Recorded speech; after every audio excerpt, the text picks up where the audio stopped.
और 2 सूटकेस तो ज्वेलरी से भरे हुए हैं, किसी में गोल्ड डायमंड, किसी में प्लैटिनम नाम, किसी में कुंदन। आराम से इसे अंदर रखवा दीजिए। हाँ हाँ बहू, देखा बड़ी बहू, तुम्हारी देवरानी दहेज में कितना सब कुछ लाई है, और एक तुम्हारा दहेज था मामूली से छोटे मोटे गहने का।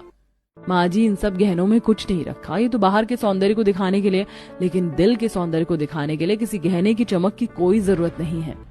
वाह मेरी बहू, ये कहकर तो तुमने हमारा दिल ही जीत लिया। छोटी बहू, अब तुम भी सिर पर पल्ला कर लो। हमारे घर की बहू हमेशा सिर पर पल्ला रखती है, और यही संस्कार असली गहने होते हैं। सॉरी पापा जी, मैं गांव की नहीं हूँ, शहर की बहू हूँ, और ये पल्ला वल्ला मैं नहीं रख सकती। आपकी एक गांव की बहू है ना, वो कर लेगी, बहुत है। मैं अपने तरीके से रहूंगी यहाँ, क्यों माँ जी? हाँ बहू, वैसे अब तुम थक गई होगी, जाओ आराम करो, कल तुम्हारी पहली रसोई है। अरे यह खांसी भी ना कल रात से ठीक नहीं हो रही। पापा जी आप चिंता मत कीजिए, मैं अभी काढ़ा बनाकर लाती हूँ, कुछ ही देर में आपकी खांसी गायब हो जाएगी। अरे बहू, तुम्हारे हाथों में तो जादू है। मुझे यकीन है तुम्हारे हाथ का काढ़ा पीकर मेरी खांसी छूमंतर हो जाएगी। कितना ओवर एक्टिंग करते हैं ये ससुर बहू, बट मेरे बस की बात नहीं है ये जी हजूरी करना। उप्स, बट रिंग।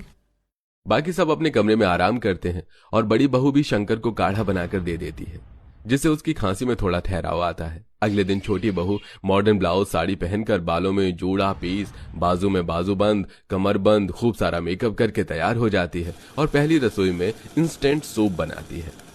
अरे बहू, पहली रसोई में क्या बना रही हो? माँ जी, मुझे ज्यादा कुछ अच्छा बनाना नहीं आता, इसलिए मैं सिर्फ इंस्टेंट सूप बना रही हूँ। वैसे भी आपको पहली रसोई करने से मतलब है ना, मुझे खाना वाना बनाना नहीं आता, जेठानी जी ही कर देंगी। लेकिन बहू, तुम्हें थोड़ा बहुत खाना बनाना तो आना चाहिए था, ये सुबह सुबह ब्रेकफास्ट में सूप कौन पिएगा? अरे माँ जी, इतनी ही दिक्कत है, बताइए क्या खाना है, मैं अभी बाहर से ऑर्डर कर देती हूँ। बहू, तेरे पापा जी बाहर का खाना नहीं खाते, रहने दे, मैं ही बना लूंगी। माँ जी आप चिंता मत कीजिए, मैंने आलू के पराठे और चाय तैयार कर लिया। नीतू को खाना बनाना नहीं आता तो कोई बात नहीं, मैं दोनों तीनों टाइम का खाना बना दिया करूंगी। सी माँ जी, मेरी गांव की जेठानी जी को खाना बनाना आता है, तो मुझे काम करने की जरूरत नहीं है। वैसे भी ये नौकर चाकर वाले काम मैं नहीं कर सकती। चलो कोई बात नहीं। वैसे बहू, तुमने ये कैसे साड़ी ब्लाउज पहने हैं, पीछे से पीठ पूरी दिख रही है। तुम पुश्तैनी ससुराल की बहू हो, थोड़ा सलीके से कपड़े पहनो। ओहो माँ जी, आप अपने पुश्तैनी ससुराल में मॉडर्न बहू को लाई है, तो थोड़ा तो क्लासी मुझे लगना होगा ना, वरना आपकी गांव की बहू और शहर की बहू में क्या अंतर रह जाएगा। वैसे बहू, तुम बहुत ज्यादा सुंदर लग रही हो,